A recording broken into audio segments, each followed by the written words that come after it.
Hello guys and welcome back to Planet 40k. So in today's video we're going to be talking about one of the Necron flyers within the Codex. And that of course will be the Night Scythe. You've probably seen that on the thumbnail already. But we're going to be talking about how it's going to interact with the Arks of Omen chapter approved book. And some tactical elements that you can use with this flyer. But before getting into today's tactical video, I just wanted to make you aware of our sponsor today. The sponsor of the video is the Vox Link. So check this out. Planet 40k here. I don't know about you guys, but I love wargaming. But sometimes it's just a pain in the butt finding players for a game. It's time for change, and I would like to introduce to you Vox Link. What is Vox Link, you ask? Well, it's an ultimate gaming community app. It has a game finder to find or host games within your area, no more posting on awful social media pages. Vox Link is the answer to finding your games, tournaments and events across your local community. It's got a built-in message board system to arrange your games and also has its own feedback system too. Vox Link is the next big thing in wargaming. However, we need your help to make the dream become a reality, so come and join the Vox Link on Kickstarter. There's going to be a free version of the app to suit everybody's budgets, and there'll also be bonus features for premium users. Vox Link just wants to make tapping into your local gaming community much easier than ever before. So join Planet 40k here on Vox Link, the ultimate tabletop community building app. Right, so that's the Vox Link. Check that down in the description below. The link will be there.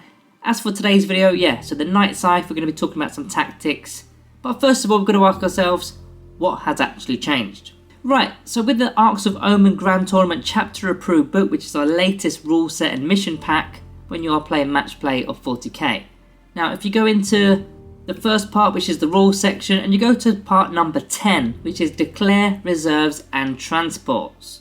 And in the very first bullet point, in fact, is what we're going to actually be talking about at this moment in time. So if this mission has strategic reserve rules, both players will secretly note down in their army roster which of these units from their army will start the battle in strategic reserves. And then I've highlighted the main point here. So in the Arks of Omen Grand Tournament mission, a player does not have to spend any command points to place units into strategic reserves. So strategic reserves are free with this Grand Tournament book, and that's definitely going to make a huge difference when we're talking about the Night Scythe. In fact, before carrying on with this video, I just wanted to bring your attention to the last bullet point within this part 10 of the rule set, where both players have to also secretly note down which of the units are going to embark in the transport models. And it then goes on to say, and again I've highlighted it for you, in the Arks of Omen Grand Tournament mission, each unit from your army within the dedicated transport battlefield role must start the battle with one or more friendly models embarked within it, or it cannot be set up and count as having been destroyed during the first battle round. This is not a dedicated transport, even though it is a transport model. It's not a dedicated transport. That's not the battlefield role it has. The battlefield role that the Night Scythe actually has is the flyer battlefield role. So this part of the rules does not count towards the Night Scythe. Just bear that in mind. You don't need to have a Night Scythe with units embarked in it. So we've already mentioned you don't need to have models embarked within the Night Scythe to start the game. However, there is a stratagem, and this is the key stratagem here for a Night Scythe. It's called Prismatic Dimensional Breach. It's one command point. In fact, it doesn't have to be just used on a Night Scythe, it could also work on a monolith. So what does it do? So in your reinforcement step of your movement phase, you select a dynasty core unit from your army that is within strategic reserves. Remember, it's free now. And then you select a friendly Night Scythe or monolith that is on the battlefield. You then set that core unit up anywhere on the battlefield wholly within 3 inches of that Night Scythe or monolith, but not within engagement range of enemy units. This stratagem cannot be used in the first battle round, of course, because strategic reserves cannot come in on the first battle round. So how this used to work in the Nephilim book was the following way. So first of all, let's say you're taking 6 Scorpion destroyers. That used to cost you 1 command point to put them into strategic reserves. Or if you were taking 10 Lich Guard, that used to cost you 2 command points to put them into reserves. Because that's the way the reserves used to work in the Nephilim book. Now, both those units are going to be completely free of charge. We've already mentioned it. Strategic reserves are now free. So already you're saving 1 or 2 CP just from that part alone. You then also had to pay CP to put your flyer into reserve as well. So the Night Scythe was 1 command point as well. Unless of course you wanted to start the flyer on the battlefield. But in this chapter approved, the Night Scythe in fact has to start off the battlefield into strategic reserves. But again, it's free. It's going to save you yet another command point. So right there we could be saving 2 or even 3 command points at this moment in time. Now when you are bringing your flyer in from reserves, you've got 2 options here. Either you can effectively deep strike it because it's got the aircraft keyword, but it has to be more than 9 inches away from enemy models. Or alternatively you can use the standard strategic reserves rules, but you're only going to be popping it in 6 inches from the battlefield edge and you're not going to be then moving it. So that could be a problem there. Now if you are doing that 9-inch away deep strike effectively with the aircraft, it gives you a slight problem for units that are using the stratagem, as we've mentioned. So let's go back to that stratagem and then sort of go through what this is going to achieve. A unit can effectively come out of the Night Scythe, or they're not in the Night Scythe, but they use the stratagem, they teleport within 3 inches of your Night Scythe. The Night Scythe is already more than 9 inches away from enemy models, then the unit is going to be wholly within 3 inches of your Night Scythe. So this still will put your unit just over 6 inches away from enemy models, 6.1 to be precise. But again, you've got to be more than 9 inches away from enemy models, you're not exactly 9 inches away, so therefore it's going to be effectively 9.1 inches.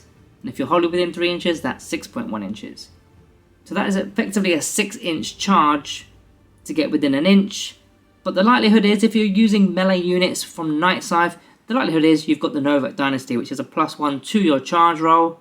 So therefore, you're probably going to only need a 5-inch charge rather than a 6-inch charge. Which of course is going to massively aid, again, Lich Guard, Scorpet Destroyers, any melee units that can teleport out of this Night Scythe are going to definitely benefit. With a 5-inch charge, that's pretty good really. Now since the flyer is not on the battlefield at the start of the game, you could potentially load up 20 infantry models within the Night Scythe. You've got the option to do that as well. It is a risky play, but I'll explain what you could also do with it. You've got the transport capacity of 20 Dynasty Core Infantry or Dynasty Infantry characters or Dynastic Agent Infantry models. So you've got basically 20 infantry models can go in this Night Scythe from the start of the game. The only problem here is the flyer of course needs to be doing its movement to get your units within close proximity for a charge. If the flyer moves first, then you cannot disembark them. They're going to be sitting ducks for an entire battle round, which of course is a massive risk to units inside. If the Night Scythe goes bang, the units inside have also got the potential of exploding or even not actually disembarking if there's no space.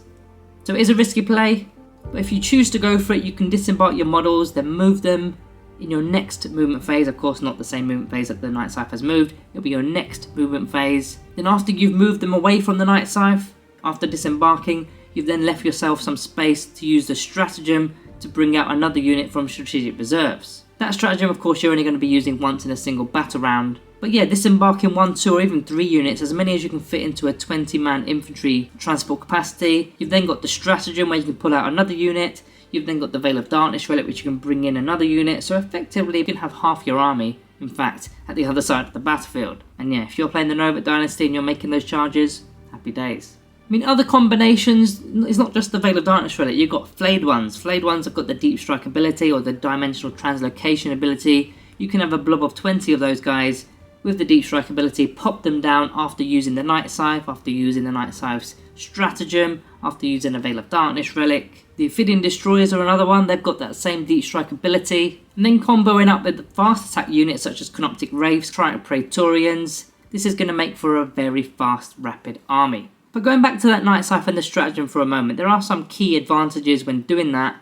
First of all, you're not going to have a unit embarked within the transport. So again, if this Night Scythe goes bang, you're not going to be losing models within the transport because they're not technically inside it. You're just teleporting them in with the stratagem. You can also use the stratagem in turn 2 as well as turn 3. So you've actually got 2 opportunities to be bringing units in from strategic reserves if you wanted to with the same flyer.